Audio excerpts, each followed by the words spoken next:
Ida. Galit na galit talaga. May taong nangangailangan ng tulong ko. Isang mabuting tao, tulungan mo ako, Bibilimil. Gumutin mo ang sugat na ito.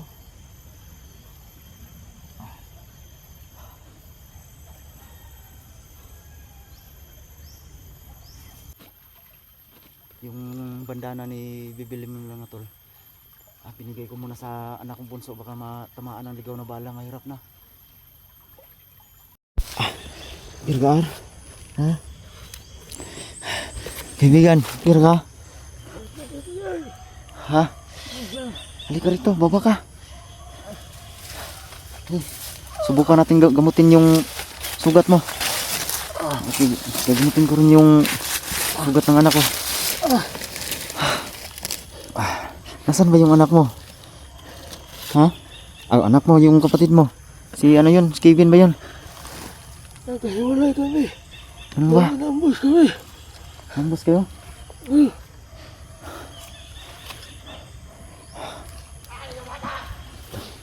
Buti nakuha mo yung anak ko. Pero may kalaban.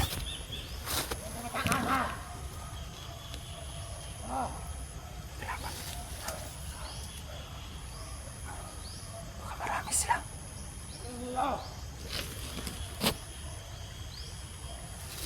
Ito ka lang kayo. Ha? Punta ko. Hindi, huwag na. Ako na lang. Ako na. Kaya ko yan. Ayaw mo? Kaya ko yan. Mag-iingat ka.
Magalit talaga.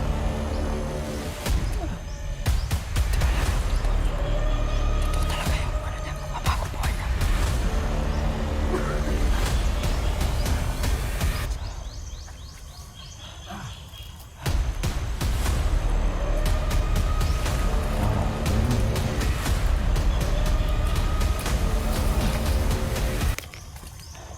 Halika rito kaibigan. Ang dami palang kalaban nito. Marami-rami yung nakasunod sa aking kaibigan. Ano ba?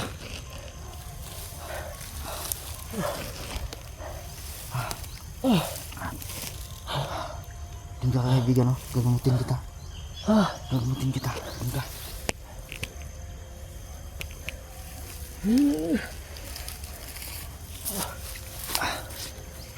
Wala yung sugat mo. Diyan ka lang, diyan. Tama na diyan. Dito banda, may tubig kasi. Sa may buhangin ka. Dali.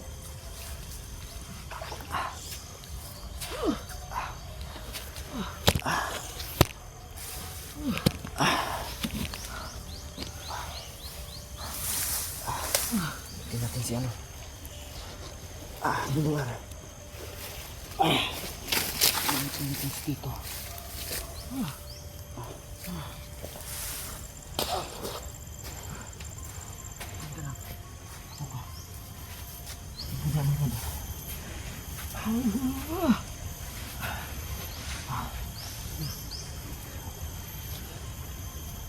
Bibilimil. Kailangan ko ng tulong mo.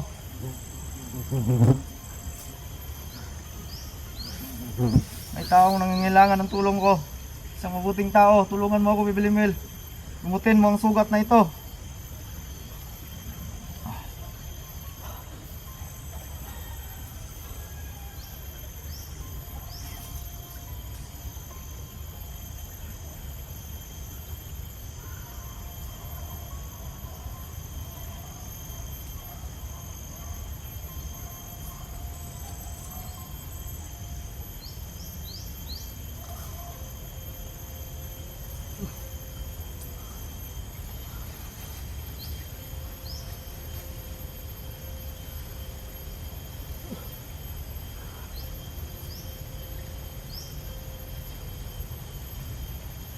Diba? Ikot.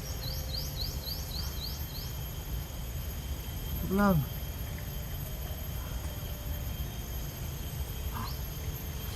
Wala na kaibigan. Nakuha ko na yung bala. Kasi mga tol, nakuha ko na yung bala mga tol sa tiyan na. Magaling ka na. Oh, wala na, okay na yan. Magaling ka na.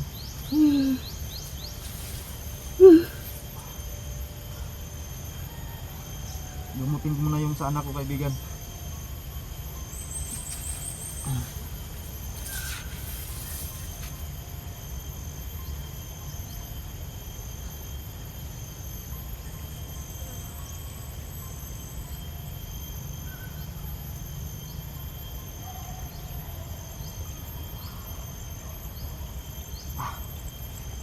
Sugat yan.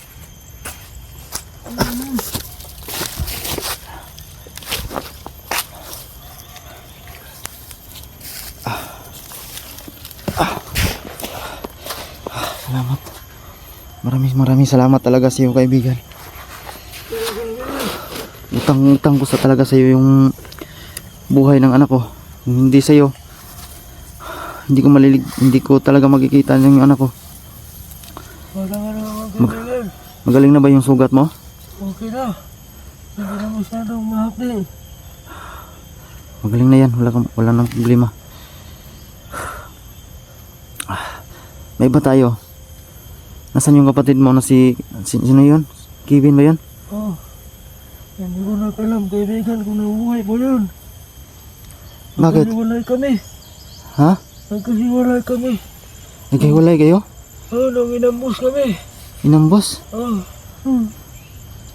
Buti ay kita tong anak kong bunso.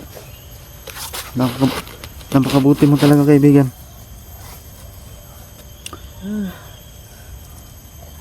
Wala na akong matutulungan kaibigan. Wala na yung kapatid mo. Ha? Hindi ko na alam kung nabubuhay pa mo yan. Huwag kang magalala, tutulungan kita. Kaibigan, ikaw na lang yung taong makakatulong sa akin ngayon. Huwag kang magalala. Gagawin ko lahat. Wala na yung kapatid ko. Ito. Sana may makatulong pa sa akin. Pero pag labas nyo sa kampo, sabay kayong dalawan sa pagligtas sa anak ko. Oo, kaibigan. Hindi namin naasahan ang pangyayari. Natumbangan pala kami. Na ano siguro sila kung bakit nila kasama mo yung bata. Kaya nga eh. Ano bang oras nyo ina to, gabi? Sabi, nung madaling araw, ay nandyan na kami malapit dito. Doon kami tinambangan. Kaya pala na nasundan kayo. Oh, kaya kami nasundan. Buti na daplisan lang yung anak ko, mga tol. Pero malala yung sa kanya, mga tol, kasi malalim. Pero nakuha ko na yung bala. Salamat rin ako dito sa bandana ni Bilimil, mga tol. Napakahiwaga talaga. Madaling gumaling yung sugat, mga tol. So ang plano na to ani ron, baba tani, kaibigan. Ha? Ikaw na lang yung kumbaga sa karong kaibigan. Yan lang. Bangan ta ka. Anong lala? Salamat kayo kaibigan. Salamat rin ako, mga tol. Matagal ko na itong Hinahanap ko. Anak ko talaga.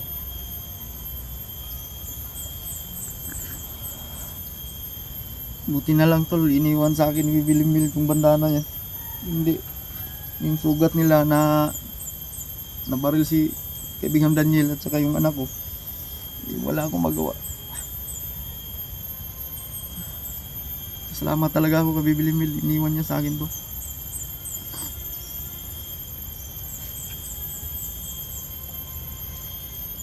Salamat kaibigan. Ha? Kaibigan. Tingnan ako. Hindi lang kayo tugso kung makaya. Buhaton ako para tabangan ta ka. Ang problema ay mong gisuon ron. Yung ayaw inaalala ko kaibigan eh. Sana walang masamang nangyari sa kanya.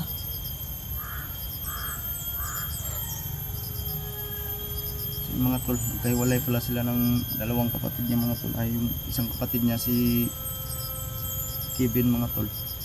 Na ambos daw sila, na bisto sila ba.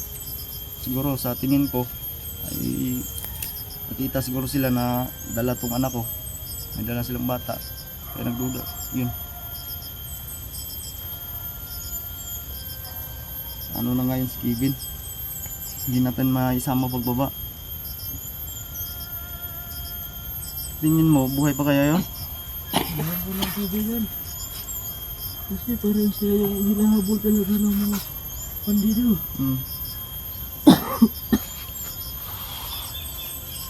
Sa tagal-tagal kong inanak itong anak ko, si Daniel lang talaga yung kuha ng anak ng mga tol.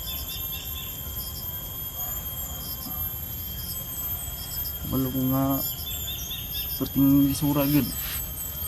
Hindi basta-basta yung sikinakripisyo ni ano tol, Daniel. Pero dahil sa kanya, malaki yung utang na loob ko sa kanya. Dahil sa kanya, wala na talaga akong pag-asa. Sa mga palad man to, lalapisan daw ang bala. Pero wala tayong magawa kasi ano yan enkwentro. Importante buhay yung anak ko, buhay si kaibigan Daniel. Ang plano namin ngayon ay pababa kami. Okay naman kayo mong sugat. Okay na kaibigan. Ay, magaling na siya mga tol. Sa mga iba dyan na nagdududa kay Daniel mga tol, ay wala na po kayong ipagduda sa kanya dahil mabait na tao. Kung hindi dahil sa kanya, hindi ko talaga makikita yung bunso ko. Ngayon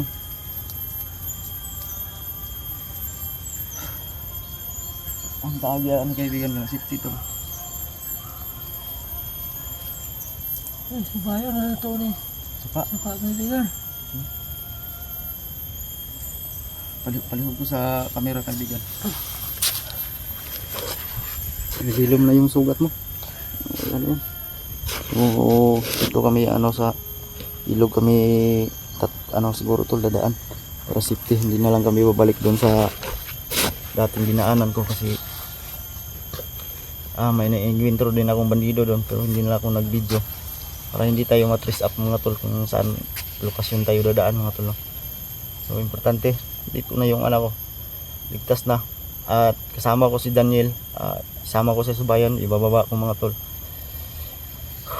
Kapit talaga, hindi talaga ako nag-expect na itong mangyayari mga tol. Ayun, pasasalamat ko talaga. Halika rito, huwag kang lumayo. Yun yung bunso ko mga tol. Kaibigan, halika muna rito. Upo ka. Sa mga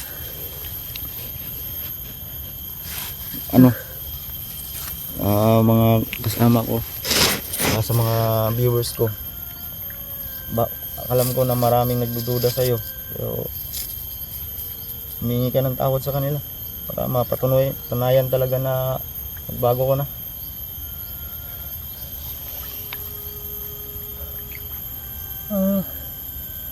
Hindi ko alam kung paano ko sasabihin sa inyo. Ako nga pala si Daniel. Isa akong dating bandido. Ngayon, dahil wala tong Okay, huwag kang umiyak. Huwag kang umiyak. Yan mo, natural, normal yan. Lahat tayo talaga magsisisi basta may mali tayong nagawa. Pero wala na. Nagsisi ka naman. Basta tuloy lang yung pagbabago mo ha. Huwag ka nang gagawa ng masama ha. talagang hindi na ako babalik yung kaibigan. Oo, Talagang pinasisisihan ko to sa buong buhay ko. sila. Bakit ako pumasok sa pagbabandido? Normal yan. Kasi hindi mo alam kasi na ano ka, na-hypnotize ka dati. Na dahil sa magulang mo, nagawa mo ito. Alam ko yun. Mga kaibigan, kailangan kasi ako ng pira noon. Hmm. Kasi pagamot sa tatay ko. Hmm. Hindi ko alam na ganito palang kararatnan ko. Lang. So yun mga tol, nagsisi po si mga tol, patawarin po natin. Nagitan po natin mga tol at yan, napatunayan naman niya. Nagbago na siya dahil dala niya yung anak ko. Tumupad siya sa usapan namin. So mabait ang tao mga tol si Daniel.